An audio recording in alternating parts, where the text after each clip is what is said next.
Урматтуу депутаттар, урматтуу жыйынды алып баруучу төраганын орун басары, урматтуу чакырылгандар. Бул өтө маанилүү маселе.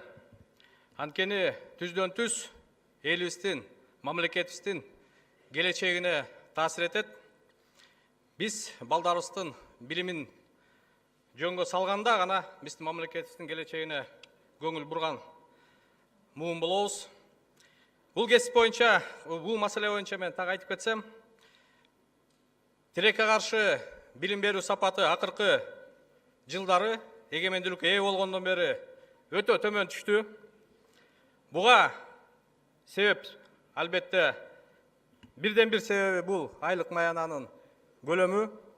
Азыр билим берүү министри келип, мурун министр келип ушул жерден жаңы мектепке орношкон мугалимдин айлыгы канча десе, баарыңыздар билесиңер, министр башы менен жооп бере албай койгон. Өзүнүн кол астындагы мугалимдин айлыгын билбеген министр кантип бир тармакты жөнгө салат? Мына министрдин орун басарына так суроо бердим. Жаңы орношкон мугалим айлыгы канча болот десем, 7-8 миң дейт.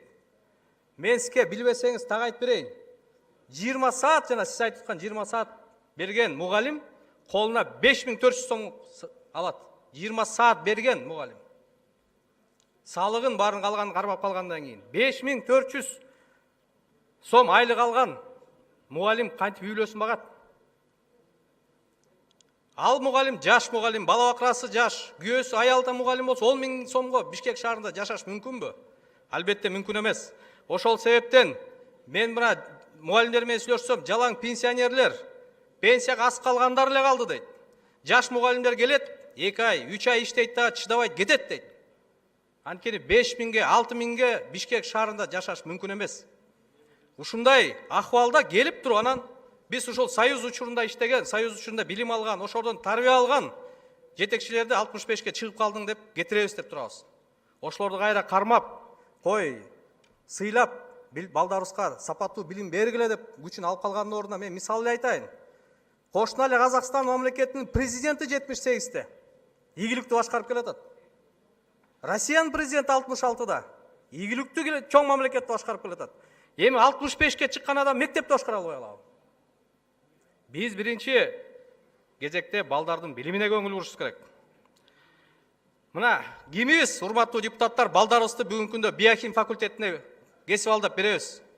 Же физматка кимибиз балдарды беребиз? Тилекке каршы бүгүн баарыбыз балдарыбызды юридикалык кесип алсын дейбиз, эл аралык кесип алсын дейбиз. Экономикалык кесип алыпты, эл башка жака өтө албай калган, начар окуган балдар барып туруп ушул мугалим кесипине айла жоктуктан барышат да. Ошолор фундаменти жок, мектепте начар окугандар келип турган биздин балдарыбызга билим берип атат тилекке каршы. Бишкекте бүгүнкү күндө 2 мектепте вакансия турат. Татыктуу директор боло турган адам жок. Анан кийин мына мисалы 12-чи мектеп, эмне үчүн элдин баары 12-чи мектепке беребиз дейт. Анткени Мундузбаев деген бир убакта ошол мектепти бренд кылган. Эмне себептен 61-ге барабыз дейт. Ал Низовский ошол мектепти бренд кылган.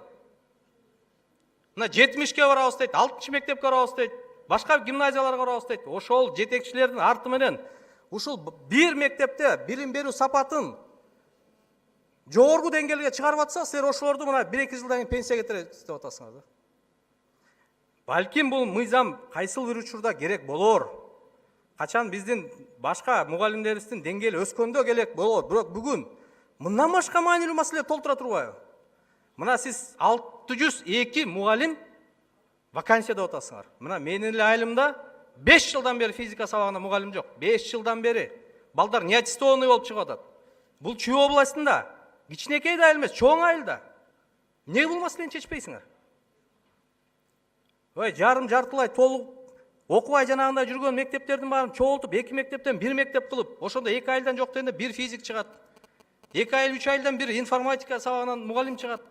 Бириктирип туруп, балдардын билим сапатын да карайсыңар. Акчаны үнөмдөйсүңөр. 3 мектепти жагып, 3 мектептин каржылабай, 1 мектепти каржылап, бирок балдар да сапаттуу билим алат да. Ушундай маселелерге көңүл бурсаңар боло. Кадр маселелерине келип алып көңүл буруп, 65-ке чыгып калат, болду, аларды айдаш керек, башкаларды алабыз деп туруш маселелер көтөрүп атасыңар да.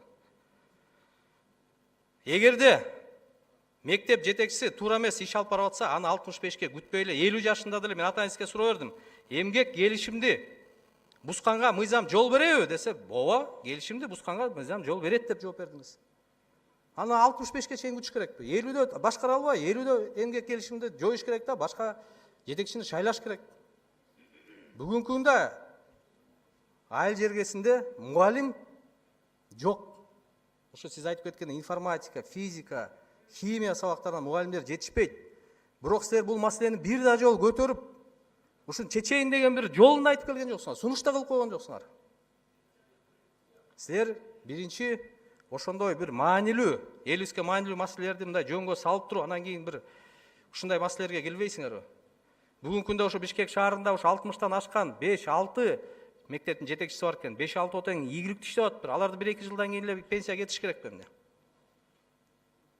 Эгерде жакшы иштеп атса, күчүн алыш керек, 70-ке чейин иштесин. Мына бүгүнкү күндө эгемендүүлүк алганыбызга 27 жыл болду, урматтуу депутаттар. 91-жылы жогорку окуу жайга тапшыргандар бүгүнкү күндө 45-те. Ушул начар билимди алгандар бүгүн 45-ке чыкты. Андан беркиси 15 эле жыл. Ошолорду кармаш керек. Ошол себептен ойлойм, бул мыйзам өтө туура эмес мыйзам. Союз учурунда билим алып, союз учурунда тажрыйба алган мугалимдерди биз пайдаланып, болушунча пайдаланып, ошолорду иштетишибиз керек. 5 жыл болсо, 10 жыл болобу. Качан биз билим берүү тармагына көңүл буруп, айлыктарын көтөрүп, элдерибиз ушу мугалим болом деп илгери билесиңер, ат башыга чейин, башка да лейлекке чейин Россиядан келип мугалим болчу. Азыр Бишкектен барбайт жер-жерлерге мугалим болгон. Өзүнүн айылына барбай атышат иштегеничи.